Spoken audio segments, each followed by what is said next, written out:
हे प्रिय साधकों, आज दिनांक 15 अक्टूबर 2023 से शारदीय नवरात्र का शुभारंभ हो रहा है। इस नवरात्रि में आपके लिए सप्तशती का पाठ प्रस्तुत कर रहा हूँ। इस पाठ में कुल 13 अध्याय हैं जो एक एक करके वीडियो आपके लिए प्रस्तुत है। जिन साधकों के पास इसका पाठ करना संभव नहीं है किंतु इच्छा है, ऐसे सभी साधक भाई बहन इस वीडियो को कभी भी अपने मोबाइल में ईयरफोन लगाकर सुन सकते हैं, जिससे ये पाठ करने की उनकी इच्छा पूर्ति हो सकती है। यह पाठ सुनकर यदि आपको पसंद आता है तो इस वीडियो को कृपया लाइक, शेयर और सब्सक्राइब अवश्य करें, ताकि इसी तरह की नई नई वीडियो आपके लिए प्रस्तुत की जा सके। धन्यवाद, धन्यवाद, धन्यवाद।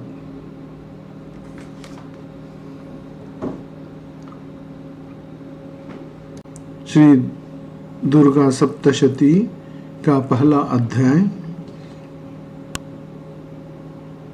जिसमें महर्षि ऋषि का राजा सुरथ और समाधि को देवी की महिमा बताने के संबंध में है।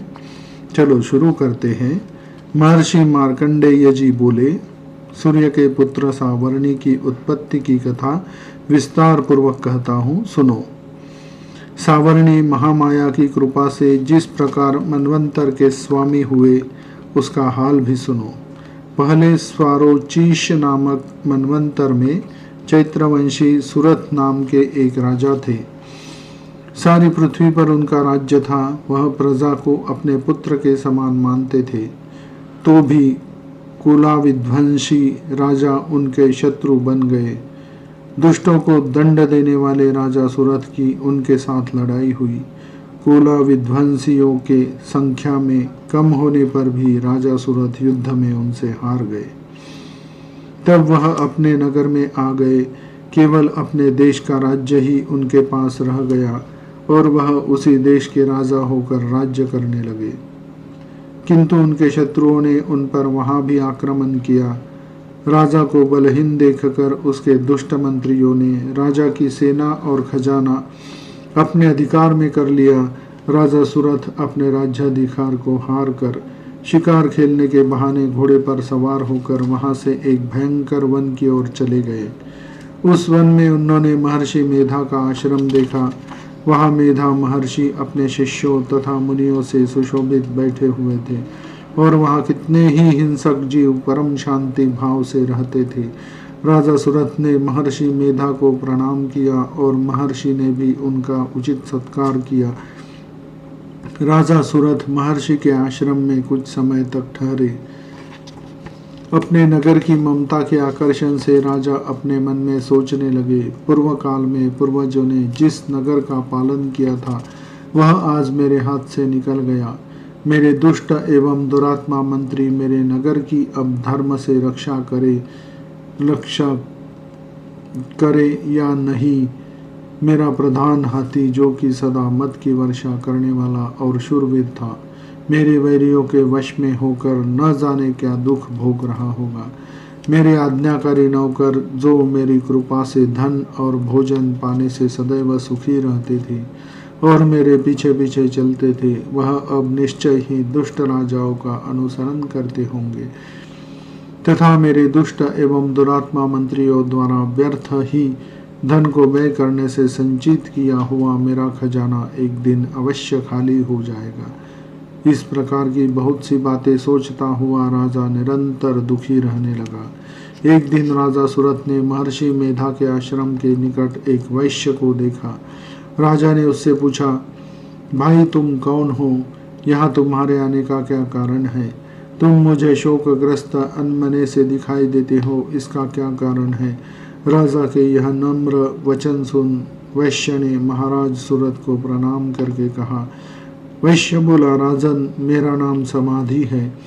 मैं धनियों के कुल में उत्पन्न एक वैश्य हूँ। मेरे दुष्ट स्त्री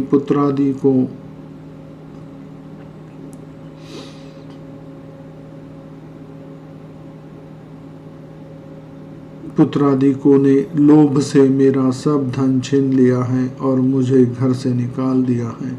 मैं इस तरह से दुखी होकर इस वन में चला आया हूँ और यहाँ रहता हूँ। मैं इस बात को भी नहीं जानता कि अब घर में इस समय सब कुशल है या नहीं। यहाँ मैं अपने परिवार का आचरण संबंधी कोई समाचार भी नहीं पा सकता कि वह घर में इस समय कुशल पूर्वक है या नहीं। मैं अपने पुत्रों के संबंध में यह भी नहीं जानता कि वह सदाचारी है या दुराचार में फंसे हुए है। राजा बोले, जिस धन के लोभी स्त्री पुत्रों ने तुम्हें घर से निकाल दिया है, फिर भी तुम्हारा चित्त उनमें क्यों प्रेम करता है?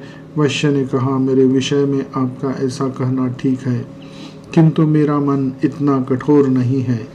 यद्यपि उन्होंने धन के लोभ में पड़कर पितृस्नेह को त्याग कर मुझे घर से निकाल दिया है, तो भी मेरे मन में उनके लिए कठोरता नहीं आती। हे महामते, मेरा मन फिर भी उनमें क्यों फंस रहा है? इस बात को जानता हुआ भी मैं नहीं जान रहा। मेरा चित्त उनके लिए दुखी है। मैं उनके लिए लंबी लंबी सांसें ले रहा हूँ। उन लोगों में प्रेम नाम को नहीं है, फिर भी ऐसे निस्नेहियों के लिए मेरा हृदय कठोर नहीं होता। महर्षि मार्कंडेय जी ने कहा, हे द्विज श्रेष्ठ। इसके पश्चात महाराज सुरथ और वह वैश्य दोनों महर्षि मेधा के समीप गए और उनके साथ यथा योग्य न्याय संभाषण करके दोनों ने वार्ता आरंभ की। राजा बोले, हे भगवान, मैं आपसे एक बात पूछना चाहता हूँ, सो आप कृपा करके मुझे बताइए। मेरा मन मेरे अधीन नहीं है, इससे मैं बहुत दुखी हूँ। राज्य धनादिक की चिंता अभी तक मुझे बनी हुई है और मेरी यह ममता अज्ञानियों की तरह बढ़ती ही जा रही है। और यह समाधि नामक वैश्य भी अपने घर से अपमानित होकर आया है। इसके स्वजन में भी इसे त्याग दिया है। स्वजनों से त्यागा हुआ भी यह उनसे हार्दिक प्रेम रखता है। इस तरह हम दोनों ही दुखी हैं। हे महाभाग, उन लोगों के अवगुणों को देखकर भी हम दोनों के मन में उनके लिए ममता जनित आकर्षण उत्पन्न हो रहा है। हमारे ध्यान रहते हुए भी ऐसा क्यों है? अज्ञानी मनुष्यों की तरह हम दोनों में यह मूर्खता क्यों है? महर्षि मेधा ने कहा, विषम मार्ग का ज्ञान सब जंतुओं को है। सभी के लिए विषय पृथक पृथक होते हैं। कुछ प्राणी दिन में नहीं देखते और कुछ रात को, परंतु कई जीव ऐसे हैं जो दिन तथा रात दोनों में देख सकते हैं। यह सत्य है कि मनुष्यों में ज्ञान प्रधान है, किंतु केवल मनुष्य ही ज्ञानी नहीं होता। पशु पक्षी आदि भी ज्ञान रखते हैं। जैसे यह पशु पक्षी ज्ञानी है, वैसे ही मनुष्यों का ज्ञान है, और जो ज्ञान मनुष्य में है वैसे ही पशु पक्षियों में है, तथा अन्य बातें भी दोनों में एक जैसी पाई जाती है। ज्ञान होने पर भी इन पक्षियों की ओर देखो कि अपने भूख से पीड़ित बच्चों की चोंच में कितने प्रेम से अन्न के दाने डालते हैं। हे राजन, ऐसा ही प्रेम मनुष्यों में अपनी संतान के प्रति पाया जाता है। लोभ के कारण अपने उपकार का बदला पाने के लिए मनुष्य पुत्रों की इच्छा करते हैं और इस प्रकार मोह के गड्ढे में गिरा करते हैं। भगवान श्री हरि की जो माया है, उसी से यह संसार मोहित हो रहा है। इसमें आश्चर्य की कोई बात नहीं, क्योंकि वह भगवान विष्णु की योग निद्रा है। यह माया ही तो है जिसके कारण संसार मोह में जकड़ा हुआ है। यही महामाया भगवती ज्ञानियों के चित्त को बलपूर्वक खींचकर मोह में डाल देती है और उसी के द्वारा संपूर्ण जगत की उत्पत्ति होती है।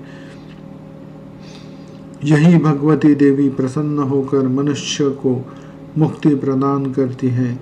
यही संसार के बंधन का कारण है तथा संपूर्ण ईश्वरों की भी स्वामिनी है। महाराज सुरथ ने पूछा, भगवान, वह देवी कौन सी है जिसको आप महामाया कहते हैं? हे ब्रह्मन, वह कैसे उत्पन्न हुई और उसका कार्य क्या है? उसके चरित्र कौन कौन से हैं?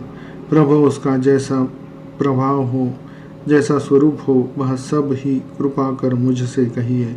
मैं आपसे सुनना चाहता हूँ। महर्षि मेधा बोले, राजन, वह देवी तो नित्य स्वरूपा है। उसके द्वारा यह संसार रचा गया है। तब भी उसकी उत्पत्ति अनेक प्रकार से होती है, वह सब आप मुझसे सुनो। वह देवताओं का कार्य सिद्ध करने के लिए प्रकट होती है, उस समय वह उत्पन्न हुई कहलाती है। संसार को जलमय करके जब भगवान विष्णु योग निद्रा का आश्रय लेकर शेषशैया पर सो रहे थे, तब मधु कैटभ नाम के 2 असुर उनके कानों के मैल से प्रकट हुए और वह श्री ब्रह्मा जी को मारने के लिए तैयार हो गए। श्री ब्रह्मा जी ने जब उन दोनों को अपनी ओर आते देखा और यह भी देखा कि भगवान विष्णु योग निद्रा का आश्रय लेकर सो रहे हैं, तो वह उस समय श्री भगवान के जगाने के लिए उनके नेत्रों में निवास करने वाली योग निद्रा की स्तुति करने लगे। श्री ब्रह्मा जी ने कहा, हे देवी, तुम ही स्वाहा, तुम ही स्वधा और तुम ही वषटकार हो। स्वर भी तुम्हारा ही स्वरूप है, तुम ही जीवन देने वाली सुधा हो। नित्य अक्षर प्रणव में अकार, उकार, मकार, इन तीनों में माताओं के रूप में तुम ही स्थित हो। इनके अतिरिक्त जो बिंदु पथ अर्धमात्रा है, जिसका कि विशेष रूप से उच्चारण नहीं किया जाता है, हे देवी, वह भी तुम ही हो। हे देवी, संध्या, सावित्री तथा परम जननी तुम ही हो। तुम इस विश्व को धारण करने वाली हो। तुमने ही इस जगत की रचना की है और तुम ही इस जगत का पालन करने वाली हो, और तुम ही कल्प के अंत में सबको भक्षण करने वाली हो। हे देवी, जगत की उत्पत्ति के समय तुम सृष्टि रूपा होती हो, पालन काल में स्थित रूपा हो और कल्प के अंत में संहार रूप धारण कर लेती हो। तुम ही महाविद्या, महामाया, महामेद्या, महारात्रि और मोहरात्रि हो। श्री ईश्वरी और बोध स्वरूपा बुद्धि में तुम ही हो। लज्जा, पुष्टि, तुष्टि, शांति और क्षमा भी तुम ही हो। तुम खड्गधारिणी, शूलधारिणी, घोर रूपा तथा गदा, चक्र, शंख और धनुष के धारण करने वाली हो। बाण, भुषुंडी और परीघ, यह भी तुम्हारे ही अस्त्र है। तुम सौम्य और सौम्यतर हो। यही नहीं बल्कि जितनी भी सौम्य तथा सुंदर वस्तुएं इस संसार में हैं, उन सब से बढ़कर सुंदर तुम हो। पर और अपर सबसे ऊपर रहने वाले सुंदर तुम ही हो।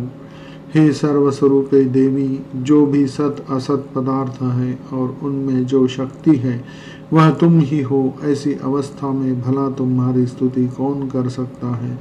इस संसार की सृष्टि, पालन और संहार करने वाले जो भगवान है, उनको भी जब तुमने निद्रा के वशीभूत कर दिया है, तो फिर तुम्हारी स्तुति कौन कर सकता है। मुझे भगवान विष्णु तथा भगवान शंकर को शरीर धारण कराने वाली तुम ही हो। तुम्हारी स्तुति करने की शक्ति किसमें है। हे देवी, तुम तो अपने इन उदार प्रभावों के कारण ही प्रशंसनीय हो। मधु और कैटभ जो भयंकर असुर हैं, इन्हें तो मोह में डाल दो और श्री हरि भगवान विष्णु को भी जल्दी जगा दो और उनमें इनको मार डालने की बुद्धि भी उत्पन्न कर दो। महर्षि मेधा बोले, हे राजन, जब श्री ब्रह्मा जी ने देवी से इस प्रकार स्तुति करके भगवान को जगाने तथा मधु और कैटभ को मारने के लिए कहा, तो वह भगवान श्री विष्णु के नेत्र, मुख, नासिका, बाहु, हृदय और वक्षस्थल से निकल श्री ब्रह्मा जी के सामने खड़ी हो गई। उनका ऐसा करना था कि भगवान श्री हरि तुरंत जाग उठे और दोनों असुरों को देखा, जो कि अत्यंत बलवान तथा पराक्रमी थे और मारे क्रोध के, जिनके नेत्र लाल हो रहे थे और जो ब्रह्मा जी का वध करने के लिए तैयार थे। तब क्रुद्ध हो उन दोनों दुरात्मा असुरों के साथ भगवान श्री हरि पूरे 5000 वर्ष तक लड़ते रहे। एक तो वह अत्यंत बलवान तथा पराक्रमी थे, दूसरे महामाया ने भी उन्हें मोह में डाल रखा था। अतः वह श्री भगवान से कहने लगे, हम दोनों तुम्हारी वीरता से अत्यंत प्रसन्न है, तुम हमसे कोई वर मांगो। भगवान ने कहा, यदि तुम मुझ पर प्रसन्न हो तो अब तुम मेरे हाथों से मर जाओ। बस इतना सा ही वर मैं तुमसे मांगता हूँ। महर्षि मेधा बोले, इस तरह से जब वह धोखे में आ गए और अपने चारों ओर जल ही जल देखा तो भगवान श्री हरि से कहने लगे, जहाँ पर जल न हो, सूखी जमीन हो, उसी जगह हमारा वध कीजिए। महर्षि मेधा कहते हैं, तथास्तु कहकर भगवान श्री हरि ने उन दोनों को अपनी जांघ पर लिटाकर उन दोनों के सिर काट डाले। इस तरह से यह देवी श्री ब्रह्मा जी की स्तुति करने पर प्रकट हुई थी। अब तुमसे उनके प्रभाव का वर्णन करता हूँ, सो सुनो।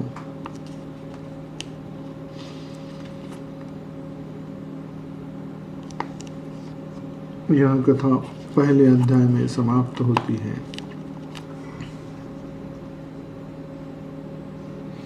ओम शांति शांति शांति।